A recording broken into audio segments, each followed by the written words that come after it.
تعالوا اقولكوا ازاي تعملوا صوابع زينب باللون والقرمشة التحفة دي، زي اللي بتشتروها جاهزة بالظبط ومن غير ما تفتح معاكوا وانتوا بتقلوها. تعالوا نشوف مع بعض طريقتها.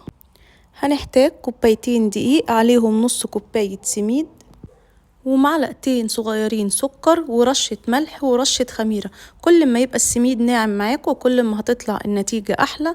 هنضيف كمان 3 معالق كبار زيت ومعلقتين كبار سمنة وفانيليا، وهنعجن كويس لحد ما نتأكد ان كل الدقيق والسميد اللي معانا اتغطى بالزيت والسمنة.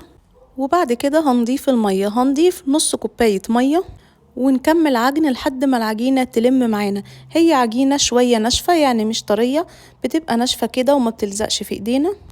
هنيجي ناخد منها حتة ونكورها كده، هنلاقيها اتكورت معانا بسهولة وما بتشققش. هنكور كل العجينة كرات صغيرة كده، كل واحدة على قد الليمونة، وهنسيبها ترتاح دقيقتين 3 بالظبط عشان ما تخمرش.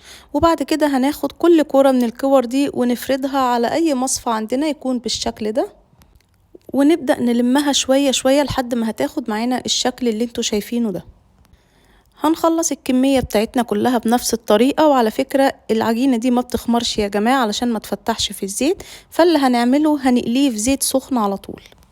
هنعمل شوية شوية ونبدأ نقليها في زيت سخن وغزير بالشكل ده لحد ما تاخد اللون اللي احنا حابينه. وبعد كده هننزلها في شربات يكون تقيل، ما بتقعدش في الشربات بالظبط دقيقتين 3 وبنطلعها. بتبقى عندنا أحلى صوابع زينب ممكن تاكلوها. جربوها وقولولي رأيكم في التعليقات.